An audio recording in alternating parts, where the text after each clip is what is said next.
And for some reason, I just LIZZY ANJORIN. I already said I don't know who that is. Hey! I already said I don't know who that is. That is not, I don't know who she is.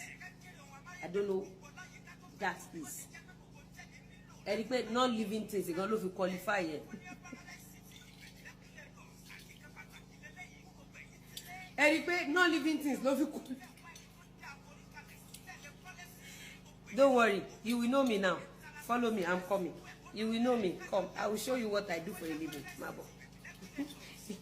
Not live, I don't know what that thing is. Ẹ̀yin èèyàn wa, LIZZY ANJORIN tẹ̀síwájú láti máa dragi VEEKEE James yìí. Ó tẹ̀síwájú láti máa bú arábìnrin yìí. Lẹ́yìn ìgbà tí VEEKEE James pè ní tíìnì, ó pe LIZZY ANJORIN ní tíìnì.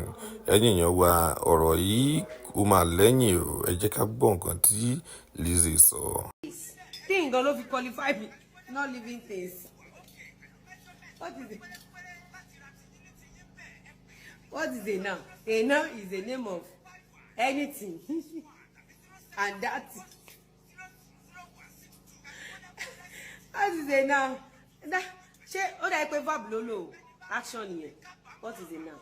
A now is name of living things and not living things. Okay, under not living things. Look for me.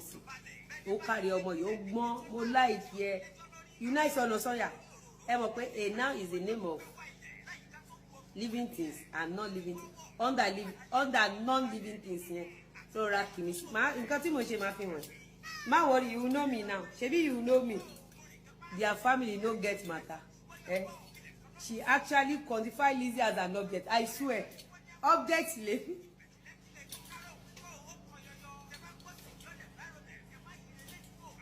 See, me when I dey listen to show, Iyabo, oh my jeya.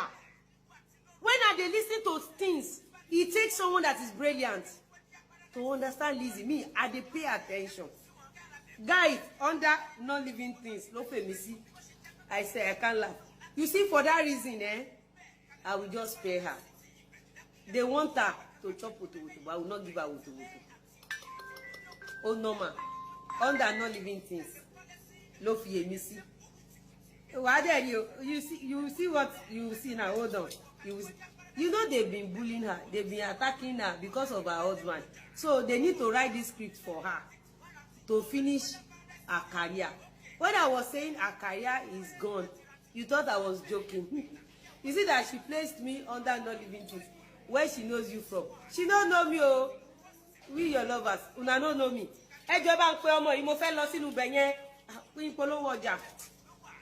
A now is the name of living thing.